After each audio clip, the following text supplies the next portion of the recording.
Assalamualaikum warahmatullahi wabarakatuh. Selamat pagi anak-anak semua. Bertemu kembali dengan Ibu Fitri.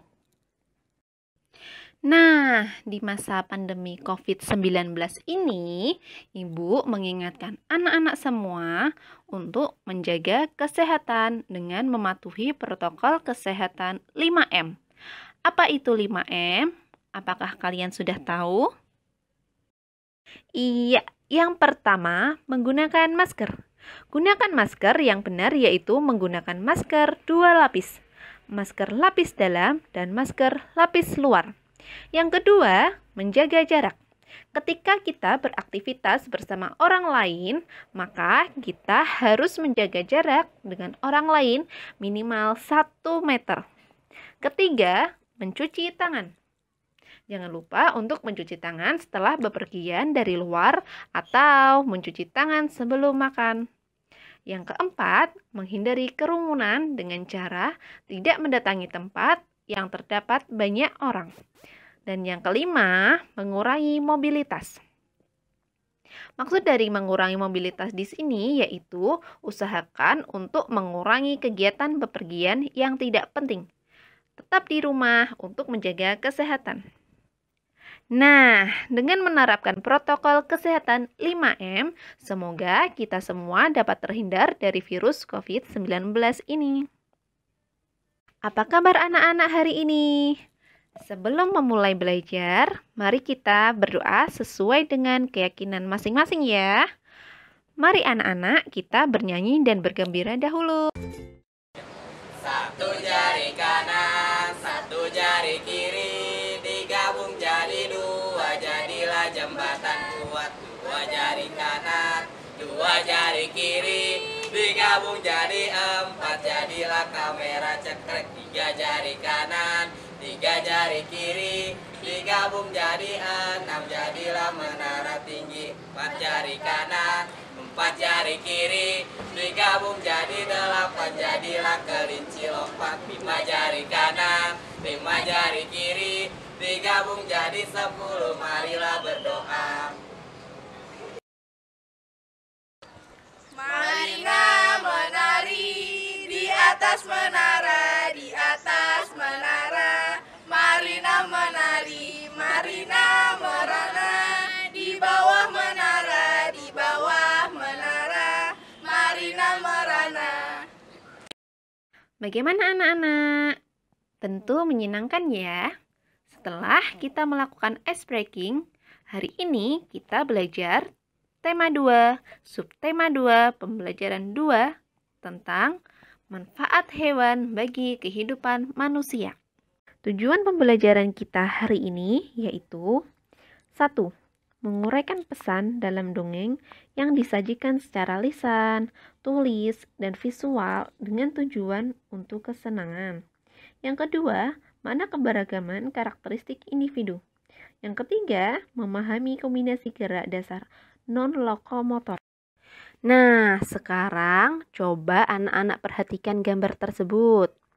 Benny dan teman-temannya belajar di dalam kelas.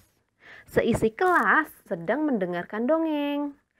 Edo sedang membacakan dongeng di depan kelas. Dongeng itu berjudul Kisah Semut dan Merpati. Teman lainnya menyimak dongeng yang sedang dibacakan. Tahukah kamu, pada zaman dahulu, burung merpati bertugas sebagai pengantar pesan?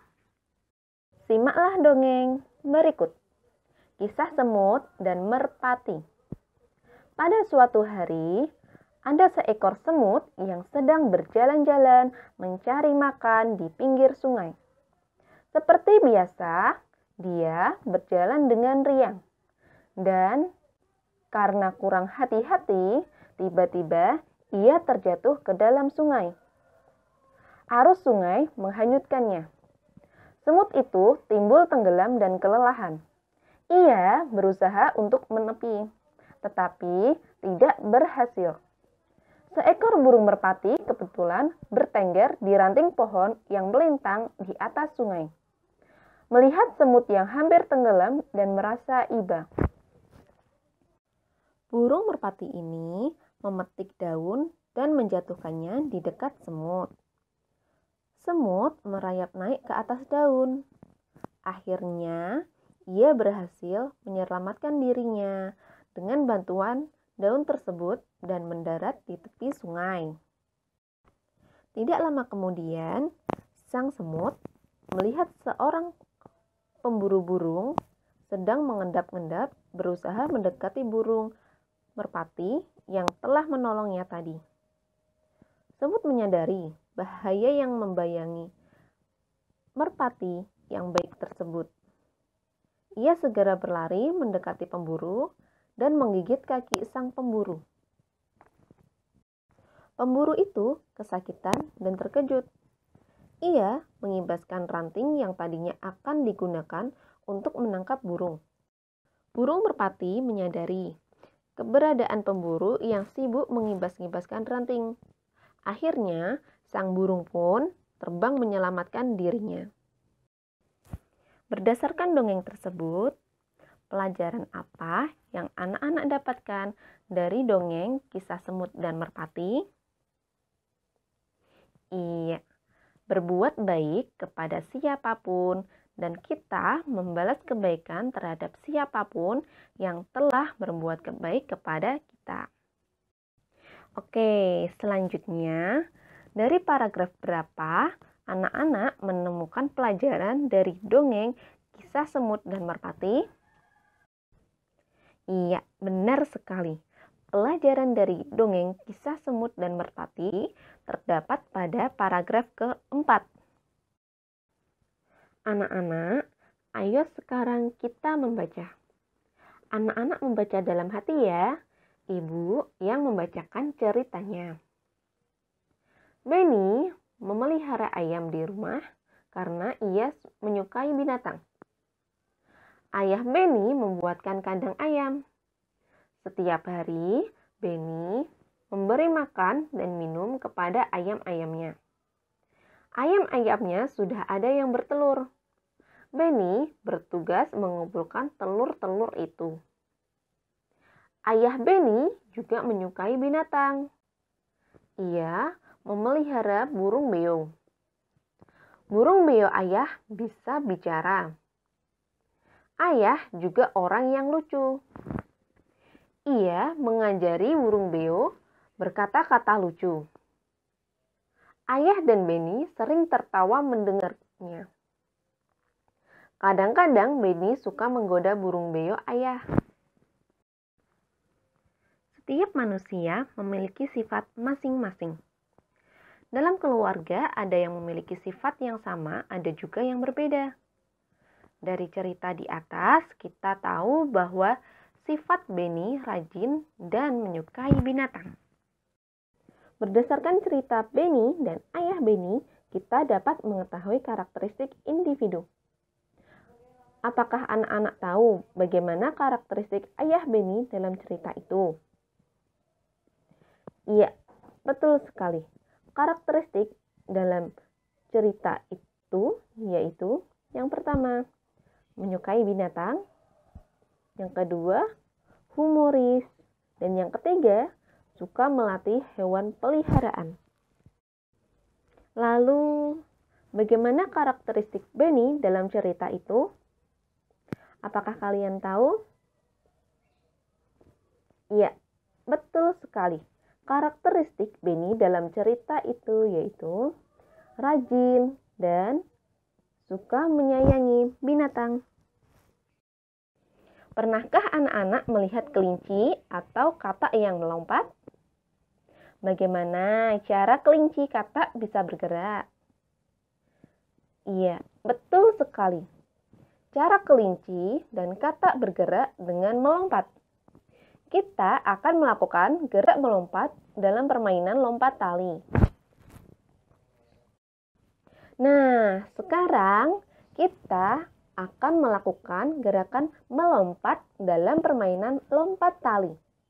Sebelum melompat, pastikan jarak antara dua kaki cukup lebar ya. Pertama, yang harus anak-anak lakukan adalah kaki lurus dan lengan menggantung di depan tubuh. Kedua, posisi tubuh jongkok dengan jarak 2 kaki cukup lebar dan posisi dada tegak. Ketiga, tubuh melesat ke udara dengan tangan terbuka ke atas. Lompatlah ke udara, sementara tangan terbuka ke atas. Keempat, mendarat dengan kaki depan dan lutut menekuk. Ketika kamu melakukan permainan lompat tali, kamu bisa minta tolong kakak atau temanmu. 2 orang temanmu memutar tali dan mulailah melompat saat tali berputar ke bawah. Anak-anak bisa menyaksikan video berikut.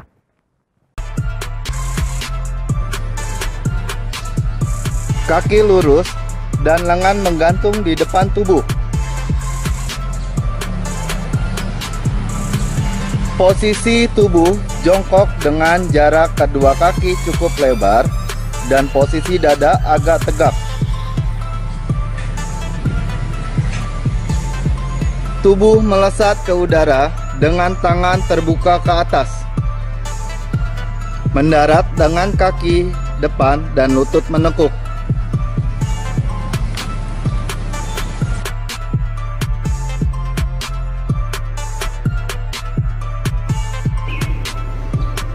Sekarang kita akan melakukan permainan lompat tali berpasangan. Alat yang digunakan bisa menggunakan skipping, bisa menggunakan tali pramuka atau apa saja yang kalian ada di rumah. Sekarang kita melakukan gerakan lompat tali berpasangan.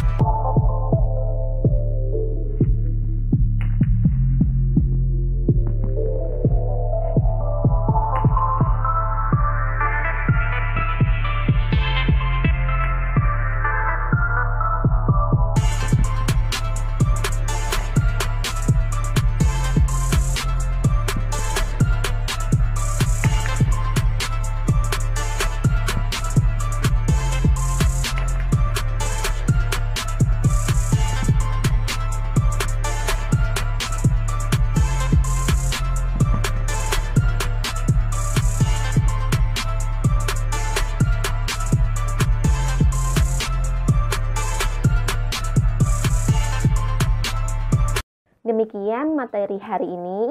Semoga materi hari ini menjadikan anak-anak tambah semangat selama belajar di rumah.